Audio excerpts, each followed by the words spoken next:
Let's think about a typical morning for a moment. You know, the alarm goes off, and maybe before your eyes are even fully open, the internal engine is, well, it's already revving, isn't it? Demanding speed. Your hand reaches for the kettle almost automatically. Muscle memory takes over. The water boils, steam rises. You prepare the tea, maybe coffee, entirely on autopilot. And then you gulp it down. Hot, maybe a bit bitter, familiar certainly. But your thoughts, they're already miles ahead. Calculating traffic, rehearsing that difficult conversation, planning dinner. So yes, you've finished the drink. It served its purpose, fuel for the machine, right? But here's the real question we want to explore today, drawing from some deep wisdom traditions. In that moment, did you just consume the moment, or did you actually truly meet it with your full attention? That gap you're pointing to, it's profound. The hand moving while the mind is somewhere else entirely. It's a really key signpost. Philosophically, we might talk about this as the mind on autopilot, just navigating life through habit. A kind of automatism, you could say. Automatism. Okay. And tied into that is the endless mental chatter, that constant stream of judgments, plans, worries. It prevents direct contact with what's actually happening. With the senses, ancient teachers had a term for this, papanyaka, conceptual proliferation. It's like the mind just layers its own ideas and narratives over reality. So what you end up experiencing is mostly your own internal noise, not, say, the simple warmth of the cup in your hand. Right. So we're caught in this internal rush, this proliferation, even when we're just standing still in the kitchen. So our mission for this deep dive, then, is to explore how something incredibly simple, like the sensory act of making and drinking tea, can offer a really accessible gateway, a way back to presence, what these traditions call sati, or mindfulness, and maybe more importantly, how this small, conscious act might actually start to unravel those really deep habits of rushing and feeling disconnected. Exactly. Let's unpack that a bit. You mentioned living disconnected as a default. It seems true, doesn't it? We walk without really feeling the ground beneath our feet. We eat without tasting. We listen without truly hearing. It's pervasive. Yes. And so the humble cup of tea, precisely because it's so ordinary, so mundane, it acts like a mirror, doesn't it? Reflecting back just how fragmented and hurried we often are. It does. And what's really fascinating here is the choice itself. Drinking consciously versus unconsciously, it's not a neutral act. When you drink on autopilot, you're actually reinforcing that habit. You strengthen the pattern of distraction, of being somewhere else. But the moment you choose awareness, maybe deciding to really taste the tea or just feel the heat in your hands, you are deliberately stepping into mindfulness. And mindfulness is simply, well, it's that clear, non-judgmental awareness of your present experience, whatever it is, exactly as it is. So it's not like adding another task. It sounds less like a technique and more like a quality of attention. Exactly. It's not some extra burden, some complicated thing to add to an already full life. Mindfulness isn't an added technique. It's purely the quality of attention you bring to what you are already doing. And tea. Well, tea is almost perfectly designed for this, isn't it? Yeah. It involves steps that are inherently sensory. There's the sound of the water, the sight of the steam, the aroma, the warmth. The ritualistic element. Yes, the ritualistic element. It invites a slower pace, so it becomes this perfect, accessible practice ground. You don't necessarily need to carve out an extra hour to meditate formally. You just need to pause long enough to notice the warmth spreading through the cup in your hand. That's the beginning. We can see this intention amplified, I suppose, in more formal rituals, like the Japanese tea ceremony, Shono-yu. It's often described not just as art, but as a form of moving meditation, right? Teaism, some call it. Yes, and if we look closely at Shono-yu, the precision is key. Every single gesture, the way the silk is folded, the exact way the water is poured, how the bowl is turned, it's all incredibly deliberate. And the purpose of that intense precision isn't just about looking elegant, though it is beautiful. It's about focusing the mind so completely, so utterly, that the usual illusion of separation, the gap between the doer and the deed, it starts to dissolve. So the intense focus kind of eliminates the I that thinks it's separate from the act of drinking. Precisely. In that moment of pure absorbed focus, there isn't a separate self trying hard to be mindful of the tea. There is just drinking. The action itself becomes the awareness. The sense of a separate self just naturally drops away because it's fully absorbed in the present unfolding. Okay, but that brings up a really practical point for someone listening who's maybe making instant coffee at 6:30 on a Tuesday morning. How do we bring that kind of intentionality home? Without the silk cloths in the tatami room, my kitchen counter isn't exactly a polished zendo. And it doesn't need to be. That's the real beauty of this kind of wisdom. It's deep adaptability. You don't need the formal setting. Your kitchen counter becomes the meditation space the moment you choose to bring awareness there. Your ordinary morning cup. That's the altar. The practice begins right there. With that simple internal choice to be present, you transform the external routine into an internal commitment just for those few moments. It's really compelling how this ancient wisdom seems to be finding echoes in modern science too. You hear about things like predictive processing in neuroscience, the idea that our brain is constantly simulating reality. That's a fascinating connection, absolutely. Predictive processing suggests the brain is incredibly efficient. It dislikes ambiguity, hates gaps in information. So often, instead of taking in all the raw sensory data, which is a lot of work, it takes shortcuts. It fills in the blanks with expectations based on past experience. So it can very successfully simulate the taste of your usual morning tea while your mind is actually busy rehearsing that upcoming meeting. You weren't really tasting in that moment. Your brain was just running the tea taste program based on habit. Right, and I think many listeners might recognize this. You try to slow down, try to focus on the tea, and suddenly your brain just rebels. The to-do list screams louder, anxiety might spike. How does mindfulness actually interrupt that simulation loop without just adding more mental struggle? That resistance is completely normal. It's the autopilot kicking back, fighting for control.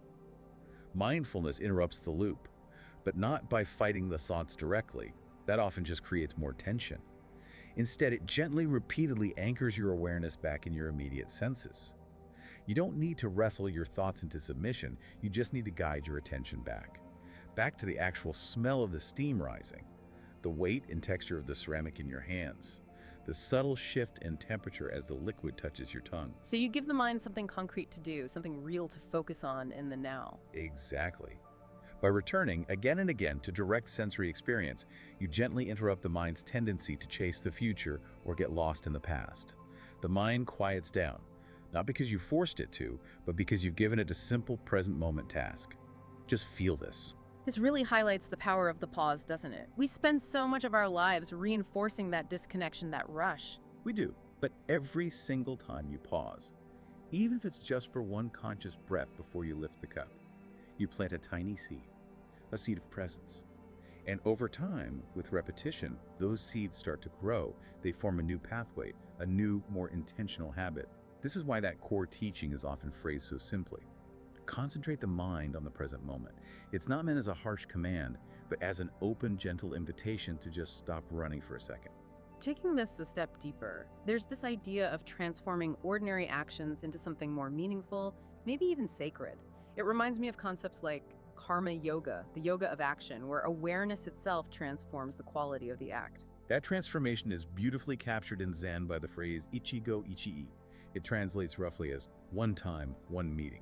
It points to the profound realization that this specific moment, this exact configuration of warmth from the cup, the particular way the light falls across the table, the faint sound from outside, it's completely unique. It has never happened before, and it will never happen again in exactly the same way. Because everything is always changing, impermanent. Anika. Precisely. Impermanence. So, to treat making chi as just another task on the list is, in a way, to miss the miracle of that unique, unrepeatable moment. But to prepare and drink it with that spirit of ichi-go, ichi-e that's touching the sacred right there in the ordinary. It's honoring the incredible convergence of elements, rain, soil, sun, human effort, heat that brought this simple cup to you.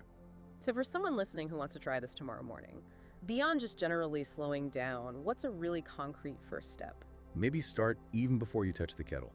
Just take a moment to set a quiet intention.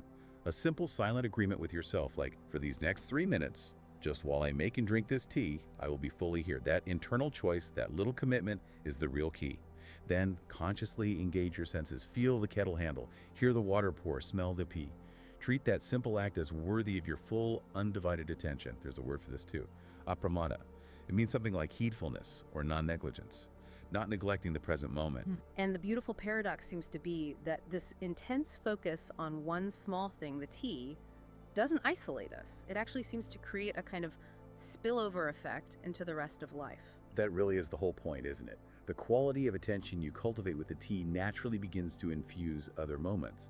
You might find yourself washing dishes with a bit more presence, or feeling your feet on the pavement as you walk, or maybe truly listening to a friend without mentally rehearsing your response the whole time. Even the moments you do get distracted become part of the practice. When you catch yourself rushing while sipping or lost in thought, that very recognition, that flicker of awareness is mindfulness arising. It's not about achieving perfection or never getting lost. The practice is always, always about gently returning when you notice you've wandered. We've traced this path then from the common experience of distraction through bringing intentional focus. And now we arrive at what feels like a final revelation.